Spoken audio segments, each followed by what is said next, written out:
তখনই আমার চোখে পানি চলে আসতো যে আসলে আমরা কি হারালাম। এই খালেদা জিয়া আর একজন হবে না, এই দলের জন্য, এই দেশের মানুষের জন্য সারা জীবন শ্রদ্ধা ভালোবাসায় তিনি থাকবে আমাদের মাঝে। দীর্ঘদিন পর একটা গণতান্ত্রিক ব্যবস্থায় ফিরে যাচ্ছে বাংলাদেশ। তো এই ভোট এবং ভবিষ্যৎ সরকার, ভবিষ্যৎ সংসদ, এসব নিয়ে আমরা আজকে কথা বলবো একজন তরুণ সংসদ সদস্যের সাথে। তিনি হচ্ছেন আনিসুর রহমান তালুকদার খোকন, ছাত্র দলের সাবেক নেতা। তিনি মাদারীপুর ৩ আসন থেকে নির্বাচিত হয়েছেন। জনাব আনিসুর রহমান তালুকদার, আপনাকে স্বাগত জানাচ্ছি। ধন্যবাদ আপনাকে। আচ্ছা, আনিসুর রহমান তালুকদার, কালকেই তো আপনারা শপথ নিচ্ছেন এবং সরকার গঠিত হচ্ছে। তো কি পরিবর্তন আসবে আপনাদের এই নতুন সরকারে? ধন্যবাদ বাংলা ভিশনকে। ইনশাল্লাহ আহ, বাংলাদেশের জনগণ এবং মিডিয়ার যারা আছেন, আমি বলতে পারি এই যাবৎকালে যত নির্বাচিত সরকার, গণতান্ত্রিক সরকার বাংলাদেশে শাসন করছে, সব সবচাইতে দেশ এবং দেশের মানুষের জন্য আহ ভালো সরকার হবে এই জনাব তারেক রহমানের নেতৃত্বে যেই সরকার আহ, কালকে শপথ গ্রহণ করবে। তো সরকারের সামনে তো চ্যালেঞ্জ অনেক। এর মধ্যে ধরেন দেশের অর্থনৈতিক অবস্থা একটা ভঙ্গুর অবস্থা, তারপর আইন শৃঙ্খলাও ভঙ্গুর। তো এই চ্যালেঞ্জগুলো উত্তরণের সক্ষমতা বিএনপির আছে? অবশ্যই আছে। জনাব তারেক রহমান এই 17 বছর সকল চ্যালেঞ্জকে সকল চ্যালেঞ্জকে তিনি মাথায় নিয়েই আমাদেরকে ঐক্যবদ্ধ করে রেখে দলকে এবং দেশকে এই পর্যায়ে নিয়ে আসছেন।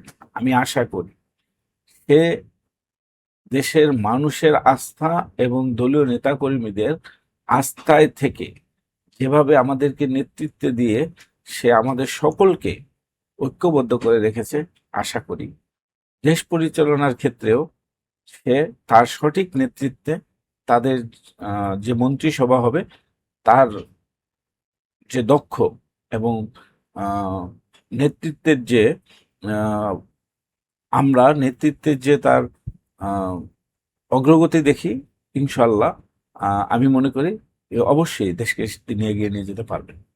আচ্ছা, আপনি তো নির্বাচিত হওয়ার পর আপনার দলের চেয়ারম্যানের সাথে সাক্ষাৎ করেছেন। হ্যাঁ। উনি কি বলেছেন আপনাকে? উনি বলেছে আমাদের দেশের মানুষ আমাদেরকে ভোট দিয়েছে, দেশের মানুষ ভোট দিয়ে আমাদেরকে প্রতিনিধিত্ব করার সুযোগ করে দিয়েছে। দেশের মানুষের সেই সম্মানটা আমাদেরকে রাখতে হবে, সেই সম্মানটা যেন আমরা রাখতে পারি সেই জন্য সব সময় আমাদেরকে সজাগ থাকতে হবে, আমাদের নেতাকর্মীদেরকে সব সময় আমাদের কন্ট্রোলে রাখতে হবে। আচ্ছা, নির্বাচনের পরে আপনার নির্বাচনী এলাকায় পরিবেশ কেমন? ওখানে কি কোনো অপ্রীতিকর ঘটনা ঘটেছে? না, ইনশাল্লাহ আমি নির্বাচন করার সময় আমাদের প্রতিদ্বন্দ্বী দুইজন প্রার্থী ছিলেন, জামাত ইসলামী এবং চরমনাই পীর সাহেবের দল। আমরা সবাই একে অপরের বন্ধুসুলভ আচরণ করেছি। আমরা একটা অভিযোগ কারো বিরুদ্ধে কেউ দেই নাই, আমাদের প্রশাসনে কেউ পায় নাই, এবং শেষ পর্যন্ত আমরা নির্বাচনের দিন পর্যন্ত আমরা একসাথেই ছিলাম। এবং আমার ফলাফল তারা দুজনেই সাথে সাথে তারা ফেসবুকে স্ট্যাটাস দিয়ে তারা আমাকে অভিনন্দন জানিয়েছে। আচ্ছা, তো আপনি যে এলাকা থেকে নির্বাচিত হয়েছেন সেই এলাকায় আমরা জানি আওয়ামী লীগ অধ্যুষিত এলাকা। সেখানে আওয়ামী লীগের 3 জন হেভিওয়েট নেতা ছিলেন। আমি যদি নাম বলি, সৈয়দ আবুল হোসেন, তিনি একসময় যোগাযোগ মন্ত্রী ছিলেন। বাহাউদ্দিন নাসিম, তিনিও আওয়ামী লীগের খুব গুরুত্বপূর্ণ নেতা, সর্বশেষ পর্যায়ে যুগ্ম সাধারণ সম্পাদক ছিলেন। আর আব্দুস সোবহান গোলাপ, তিনিও গুরুত্বপূর্ণ নেতা ছিলেন। তো আওয়ামী লীগের ভোট কি আপনি পেয়েছেন? আমি আসলে ভোট তো আর বোঝা যায় না যে কোনটা আওয়ামী লীগ কোনটা বিএনপি। এটা তো একটা সঠিক সুন্দর নির্বাচন হয়েছে। সবাই যে যার মতো করে তার ভোট অধিকার যে প্রয়োগ করেছে। এবং আহ, আমি মনে করি আমাদের মাদারীপুর 3 আসনের সকল জনগণই আমাকে ভোট দিয়েছে। আমি যেহেতু নির্বাচিত হয়েছি, আমার আহ, বলার সুযোগ নাই যে কে আমাকে ভোট দিছে কে ভোট দেয় নাই, সেটা আমি বলতেও চাই না। আমি মনে করি সবাই আমাকে ভোট দিয়েছে। আচ্ছা, তো জামাতের পক্ষ থেকে যে বিভিন্ন জায়গায় নির্বাচন ইঞ্জিনিয়ারিং, ইলেকশন ইঞ্জিনিয়ারিং এর অভিযোগ করা হচ্ছে, তো আপনি কি মনে করেন? আমি মনে করি বাংলাদেশের জনগণ এবং বাংলাদেশ জাতীয়তাবাদী দল, এই দুইটার সমন্বয় ঘটানোই ছিল আমাদের ইঞ্জিনিয়ারিং। আমরা এবং জনগণ, আমরা আমরা উভয়ের সাথে মিলেমিশে তাদেরকে ধানের শীষে ভোট দেওয়ার জন্য আমরা তাদেরকে মানে তাদের আগ্রহটা এবং আমাদের ইচ্ছাটা সমন্বয় করতে পেরেছি। আমি মনে করি এটাই আমাদের ইঞ্জিনিয়ারিং। আচ্ছা, আপনি জিতেছেন, বা আপনার আশেপাশের অনেক আসনে তো আপনার দল হেরেছে, জামাতের উত্থান হয়েছে বা ভোটও তাদের বেড়েছে অনেক, এই কারণ কি বলে মনে করছেন? সেটা আসলে অনেক সময় জামাতের আহ, তারা আমাদের যেসব টার্গেট ছিল তাদের, আমাদের যেমন মাদারপুরে 1 এবং 2 তারা জামাতের কোনো প্রার্থী দেয়নি। তারা আমার 3 আসনে দিয়েছে, এটা তারা জিতবে এরকম ভাবেই তারা নির্বাচন করেছে। আমিও চ্যালেঞ্জের মুখে ছিলাম। আমিও জেতার জন্য যা যা কৌশল অবলম্বন করা, ভোটারদের দ্বারে দ্বারে যাওয়া, ভোটারদের নতুন ভোটারদের ধানের শীষের পক্ষে নিয়ে আসা, এগুলো আমাদের আসলে পরিশ্রমের, আমি মনে করি আমি যে 1 বছর একটানা পরিশ্রম করেছি সেটার ফলেই হচ্ছে এই নির্বাচিত হওয়া। জামাত তারা বিভিন্ন কৌশল, মানে তারাও মানুষকে দাঁড়িপাল্লার পক্ষে ভোট দেওয়ার জন্য তারা বিভিন্ন কৌশল খাটিয়েছে। হয়তো আমি আমার নেতৃত্বের কাছে তারা হেরে গেছে, তা না হলে আমাদের আসলে ইঞ্জিনিয়ারিং বলতে কোনো শব্দ নেই, ওইটা ছিল তাদের বেলায়। কারণ প্রশাসন তাদের ফেভার করেছে। প্রশাসন আমার জামাতের কোনো কর্মী অ্যারেস্ট করে নাই। আগের দিন রাত থেকে শুরু করে আমার লোকজনকে হয়রানি করা হয়েছে। আমার এলাকায় আমার একজন কর্মীকে আর্মি পিটিয়ে মেরেই ফেলেছে। এই জন্য আমরা আসলে কাউকে দোষারোপ করতে চাই না। মনে করি আমরা নির্বাচিত হয়েছি। আমি মনে করি যে নির্বাচনটা হয়েছে, সেই নির্বাচনে বিএনপির কোনো প্রভাব ছিল না, প্রভাবিত করে নাই কাউকে, বরঞ্চ জামাতেই কিছুটা প্রভাবিত করেছে ভোটারদেরকে এবং প্রশাসনকে। আচ্ছা, আপনি ছাত্র দলের কেন্দ্রীয় নেতা ছিলেন, সাংগঠনিক সম্পাদক ছিলেন, তো আপনি এবং ঢাকায় রাজনীতি আপনি করেছেন। ঢাকার বেশ কিছু আসন বিএনপির হাতছাড়া হয়েছে, একদম কনফার্ম আসন যেগুলি আপনারা মনে করতেন বা দাবি করতেন, এবং যেগুলো বেশিরভাগ আসনেই খুব তুমুল প্রতিদ্বন্দ্বিতা হয়েছে। এই জামাতের উত্থান এবং বিএনপির কিছুটা খারাপ ফলাফলের কারণ কি, ঢাকার কথা আমি জিজ্ঞেস করছি। এখানে আসলে কি, মানে আপনার যে কোনো জিনিস নিয়ে আপনি একটা, ধরেন একটা ইঞ্জিনিয়ার উনি একটা 25 তলা ভবনের ফাউন্ডেশনটা করে দেয়, কিন্তু সেটা বাস্তবায়ন করে কিন্তু একজন লেবার শ্রেণীর লোক যার কোনো অক্ষর জ্ঞান নাই, রাজমিস্ত্রি। সে কিন্তু করে ফেলে বিল্ডিংটা। ওরা একটা প্ল্যান করেই, প্ল্যান মাথায় নিয়েই এই ঢাকার আসনগুলোকে টার্গেট নিয়েই ওরা বিভিন্নভাবে জেতার জন্য যা যা করা, তারপরে বাকিটা হলো তারা প্রচুর অর্থ এক একটা নির্বাচনী আসনের জন্য বাজেট রেখেছিল। মানে কি পরিমাণ অর্থ যে তারা খরচ করেছে, আমরা নির্বাচনে যারা প্রতিদ্বন্দ্বিতা করেছি তারাই জানি যে বিপুল পরিমাণ অর্থ তারা খরচ করেছে। ভোটারদেরকে ভবিষ্যতে রাজনীতি এবং নির্বাচন দুটাকেই মানে মানে চ্যালেঞ্জিং। চ্যালেঞ্জিং করে ফেলছে তারা। তা ভবিষ্যতেও এই এই চ্যালেঞ্জ আপনাদের মোকাবেলা করতে হবে। ইনশাল্লাহ আমরা তো মনে করি যে এই সকল প্রতিকূলতাকে ফেস করেই যেহেতু আমরা নির্বাচিত হয়েছি, ইনশাল্লাহ মানুষের দ্বারে দ্বারে যাওয়ার সুযোগ যেহেতু পেয়েছি, মানুষের ভালোবাসায় যে আস্থায় যেহেতু এসেছি, আমরা ইনশাল্লাহ এটাকে ধরে রাখবো, এটা থেকে আরো বাড়বে, কমবে না। আচ্ছা, আপনাদের স্পেসিফিক যদি জিজ্ঞেস করি, যেমন ধরেন আমিনুল হকের হার, এটাকে আপনি কিভাবে দেখছেন? এটা তো আসলে শুধু আমিনুল হক না, অনেকেই হারছে। হুম। আমিনুল হকের তো কর্মী বাহিনী ছিল, তারপরে রবিন হারছে, ঢাকা 4-5। তার অ্যাক্টিভিটিসও ভালো ছিল। হুম। আহ, তারা কেন হারছে আসলে সেটা তো আর আমার নির্বাচন নিয়ে আমি ব্যস্ত ছিলাম। হুম। আমি যেটা মনে করি যে তারা বিভিন্ন কৌশলেই তারা আমাদেরকে হারানোর চেষ্টা করেছে। হয়তো কাউকে পারছে, কাউকে পারে নাই। আমিনুল হক একাই হারে নাই, আমিনুল হকের মতো ঢাকায় অনেকেই হেরে গেছে। আচ্ছা, আপনি যে নির্বাচন করেছেন, আপনি দ্বিতীয়বারের মতো এরা নির্বাচন করলেন, এর আগে 18 সালে নির্বাচন আপনি করেছেন, যদিও আপনাকে তরুণ নেতা হিসাবে বলা হয়। আসলে আপনি কি তরুণ? আমি এখন আর নিজেকে তরুণ মনে করি না। আচ্ছা, তো আপনি যে সব প্রতিশ্রুতি দিয়েছেন, এর মধ্যে এই প্রতিশ্রুতিগুলি কিভাবে আপনি বাস্তবায়ন করবেন? ইনশাল্লাহ আমি তো মাঠে ঘাটে ঘুরে বেরিয়েছি, আমি কিছু নোট করে রেখেছি। যেমন দুইটা স্বল্পমেয়াদী এবং দীর্ঘমেয়াদী পরিকল্পনা আছে আমার উন্নয়নের ক্ষেত্রে। যেটা খুব জরুরি দরকার সেটা স্বল্প মেয়াদে শেষ করতে হবে। দীর্ঘমেয়াদী বড় বড় কাজগুলো যেটা আমার চোখে আল্লাহ মানে মনে করছি এখানে হওয়া উচিত, এভাবে আমি একটা পরিকল্পনা ভাবে আমি লিখে রেখেছি সাথে সাথে ডায়েরিতে। ইনশাল্লাহ ওইগুলো নিয়ে আমি বসবো। আরো কিছু ধরেন আমার একটা শিল্পনগরী গড়ার ইচ্ছা, যেহেতু ঢাকার পাশেই মাদারীপুরে আমাদের ওইখানে বেকার যুবকরা 20 বছরের পরেই চলে যাচ্ছে আপনার দেশের বাইরে। হ্যাঁ, সবাই বিশেষ করে ইতালি। ইতালিতে যাওয়ার একটা তাদের প্রবণতা। আমি চাই একটা শিল্পনগরী গড়ে তুলতে পারলে এখন আমাদের এলাকার যারা বিদেশমুখী ছেলেরা তাদের কাছে অনেক টাকা পয়সা তাদের কাছে আছে, তারা হয়তো বাংলাদেশে আসার পর আর কর্মসংস্থানের কোনো সুযোগ পায় না, ওই টাকাটাই বসে বসে শেষ করে একটা বাড়ি করে সুন্দর আর বসে বসে খায়। আমি চাই যারা চলে আসবেন, যে টাকা পয়সা থাকবে এগুলো দিয়ে তারা শিল্পনগরী গড়ে তুলবে, দেশের নিজে স্বাবলম্বী হবে এবং দেশও স্বাবলম্বী করার জন্য তারা চেষ্টা করবে। আমি চাই একটা শিল্পনগরী গড়ে তুলতে। আচ্ছা, এটা আপনি ভালো প্রসঙ্গ তুলেছেন। সেটা হচ্ছে আমরা জানতে চাচ্ছি, আপনার দেশে আপনার এলাকার বহু লোক ইতালিতে যায় এবং অবৈধ পথে যায়, সাগর মানে আহ, দালালের হাতে ধরা পড়ে, সর্বস্ব হারায়, কেউ কেউ সাগরে জীবন দেয়।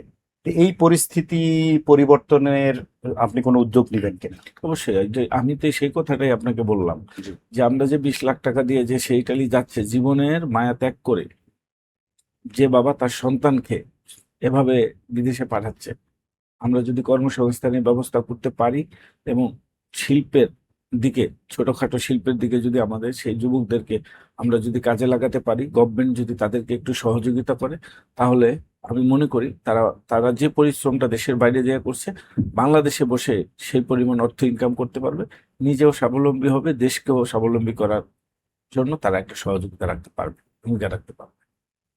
তো আপনি অনেক প্রসঙ্গ বলেছেন। এটা যদি শিল্পনগরী করবেন, সুনির্দিষ্ট প্ল্যানটা কি?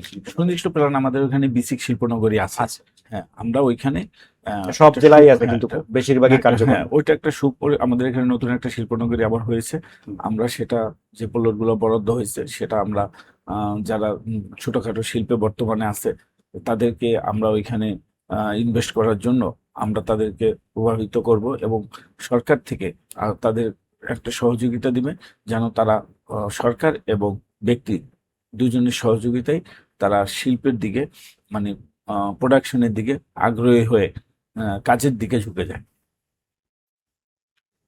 আচ্ছা, আপনি আপনার যারা রাজনৈতিক কর্তৃপক্ষ, অর্থাৎ আপনার পূর্বসূরি যারা এমপি ছিলেন, তারা আহ, রাজনৈতিকভাবে ক্ষমতাবান ছিলেন, মন্ত্রী পরিষদে ছিলেন, আহ, তাদের দলের শীর্ষ পর্যায়ের নেতা ছিলেন, তারপরে আর্থিকভাবেও তারা আপনার চেয়ে অনেক বেশি সচ্ছল ছিলেন।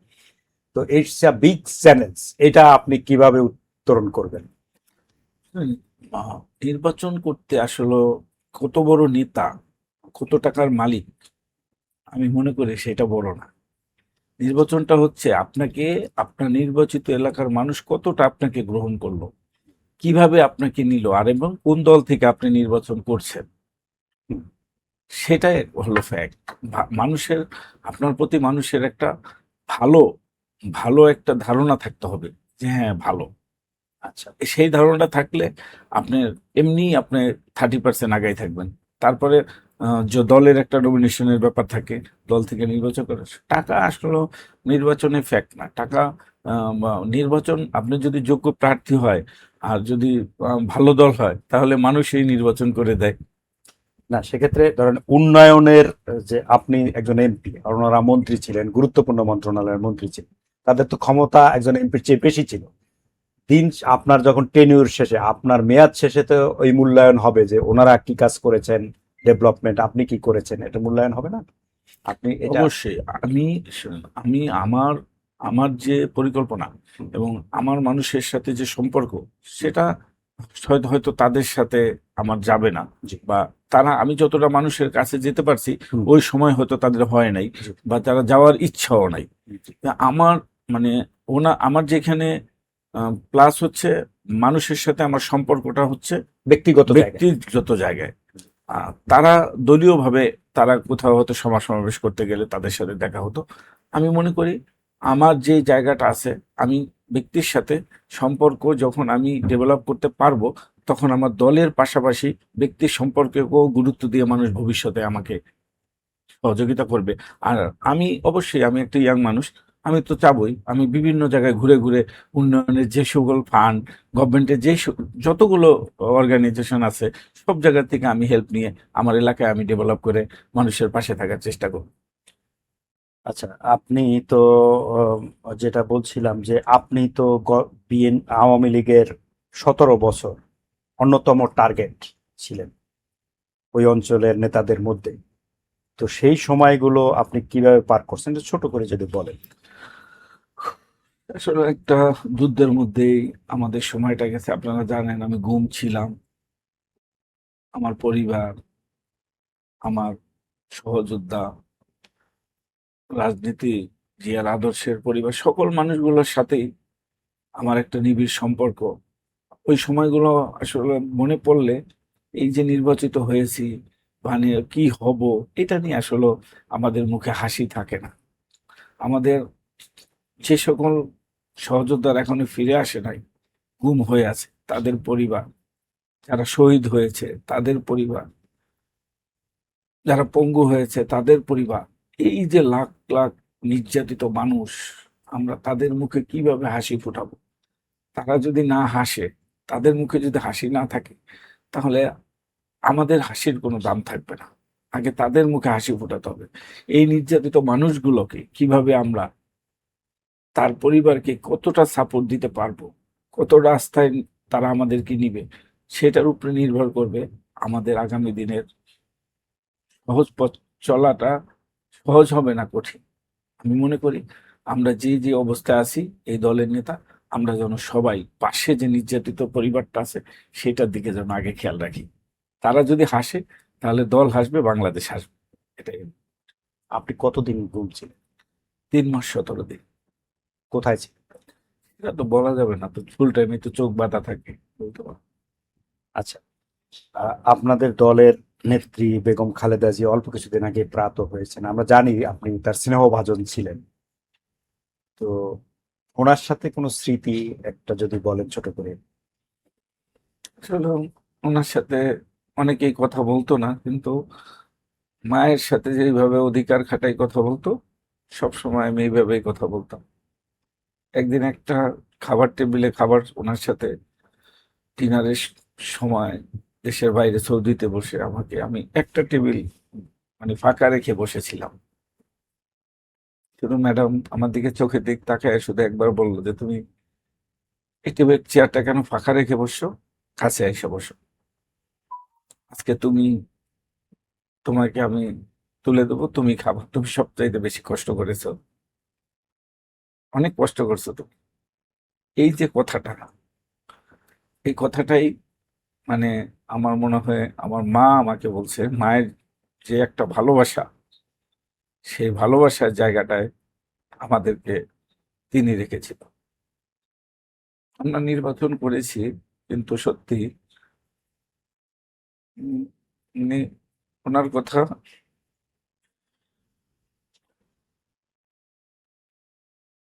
যখনই মনে হতো, তখনই আমার চোখে পানি চলে আসতো, যে আসলে আমরা কি হারালাম। এই